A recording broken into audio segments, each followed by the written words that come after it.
Olá, está começando o programa A Bíblia. Sou o Padre Alisson Parro, mestre em Teologia Bíblica, e vamos juntos embarcar na reflexão da Palavra de Deus.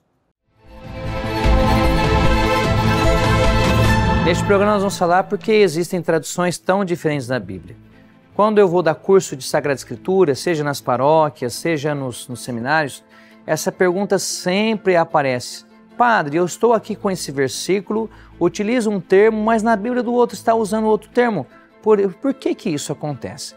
Em primeiro lugar, nós temos que saber como que o texto sagrado chega na mão do leitor final, nas suas mãos. Em primeiro lugar, a Bíblia ela não foi escrita em português, certo? Porque nem a língua portuguesa ainda existia. A Bíblia ela foi escrita em 3 línguas. Ela foi escrita em hebraico e aramaico, e para nós católicos, alguns livros escritos também em grego.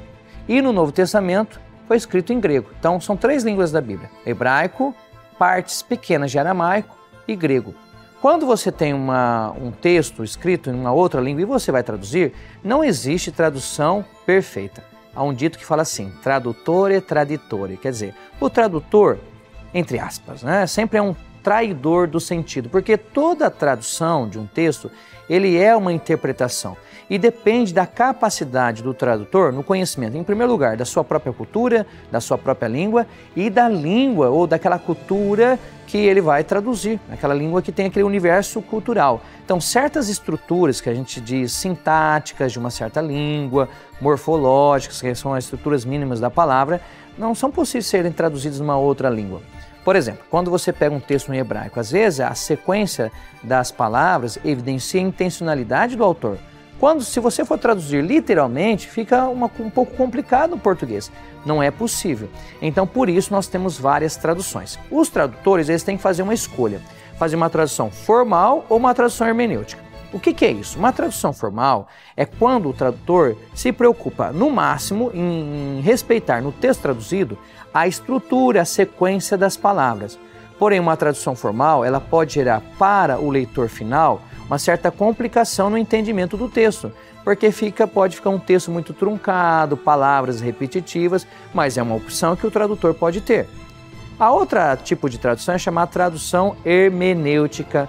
Hermenêutica vem de Hermes, é o deus da interpretação, deus grego. Então, uma tradução mais interpretativa, na qual o tradutor não segue necessariamente a forma do texto primeiro, mas ele tenta facilitar o entendimento do leitor final.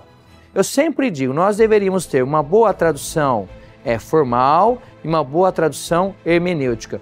Qual que é o perigo de traduções hermenêuticas? É o perigo do subjetivismo e de certas ideologizações. Então o tradutor, a depender do ponto de vista dele, ele pode sim manipular o texto.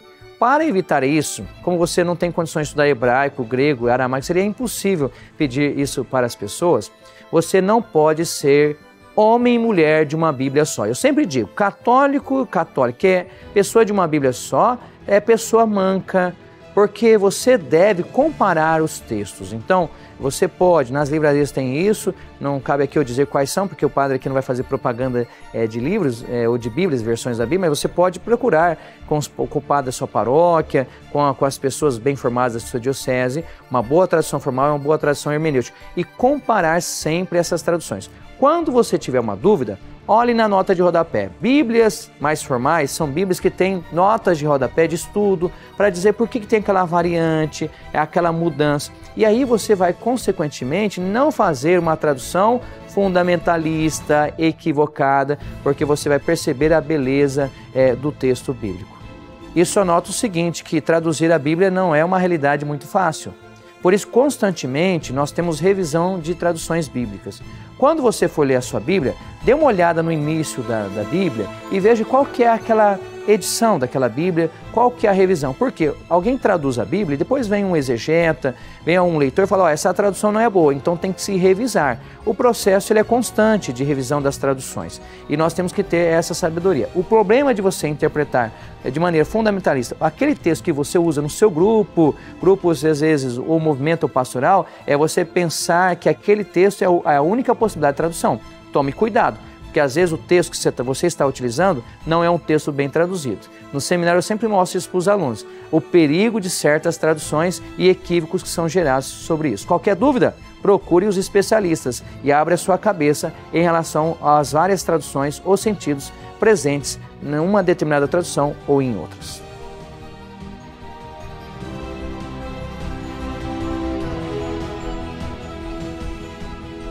Foi uma alegria poder falar e refletir sobre o livro sagrado na sua companhia.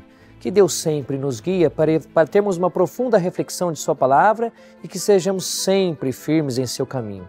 Te vejo no próximo programa. Em nome do Pai, e do Filho, e do Espírito Santo. Amém.